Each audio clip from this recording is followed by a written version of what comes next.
Notre-Dame de Versailles stands as one of the city's quiet jewels, slightly overshadowed by the grandeur of the Palace of Versailles, yet glowing with its own serene magnificence. It feels like a secret meant for those who look beyond the obvious. Nestled near the royal gardens, the church carries an aura of spiritual calm that contrasts beautifully with the opulence of the nearby chateau. Its silence feels like a breath between the palace's heartbeats.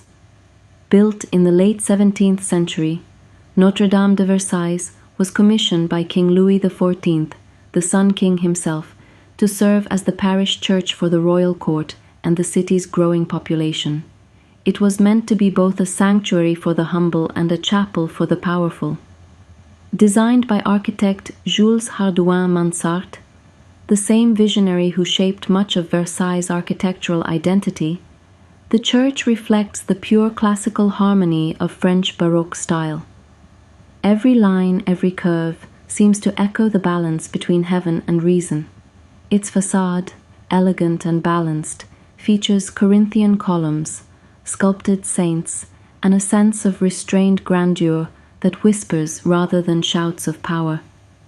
It's a kind of beauty that grows quieter the longer you gaze at it. When you step inside, the light softens.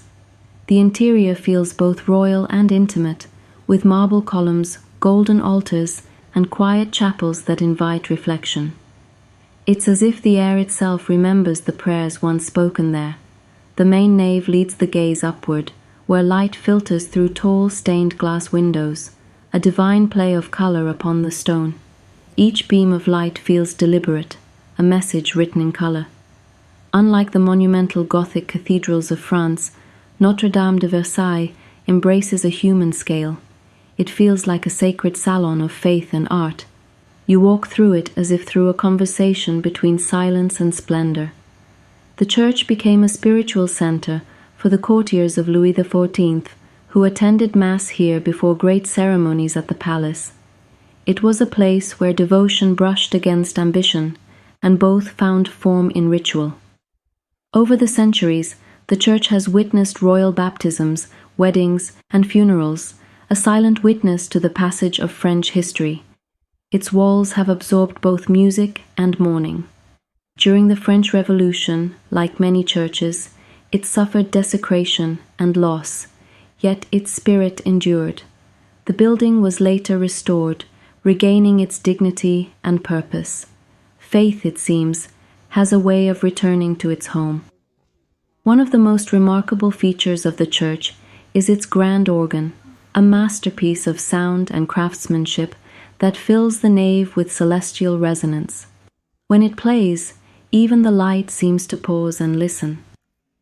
The organ's gilded case, adorned with angels and decorative motifs, stands as both a musical instrument and a sculptural work of art. It is not only heard, it is felt, like a pulse beneath the stone. The church's paintings and sculptures reflect the devotional art of the 17th and 18th centuries, works meant to elevate the soul and celebrate divine beauty. Each brushstroke carries both belief and longing. Among its treasures are depictions of the Virgin Mary, whose presence gives the church its name. Notre Dame, Our Lady. Her gaze seems to follow you, not to judge, but to comfort. In every corner, the soft interplay of candle light and shadow creates a sacred rhythm, the quiet heartbeat of a faith that has endured for centuries. It's a rhythm that still hums through the air if you stand still long enough. Standing outside again, one can feel the connection between the church and the palace. Two worlds, spiritual and earthly, united in their pursuit of harmony and perfection. The stones themselves seem to share a secret understanding. The bells of Notre-Dame de Versailles still ring through the air, echoing over the cobblestone streets and gardens once walked by queens and courtiers. Their sound carries a memory older than any crown. For artists and dreamers, the church remains a living canvas, a place where architecture, light, and devotion merge into pure emotion. It's a place that doesn't just ask to be seen, it asks to be felt. Visitors today often overlook it, hurrying to the palace, unaware that a few steps away lies a sanctuary of timeless grace. And yet, those who find it never forget it. Yet for those who pause, camera in hand, the church reveals a different Versailles, one of silence, reverence, and delicate artistry.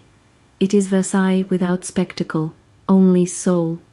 Notre-Dame de Versailles is more than a monument.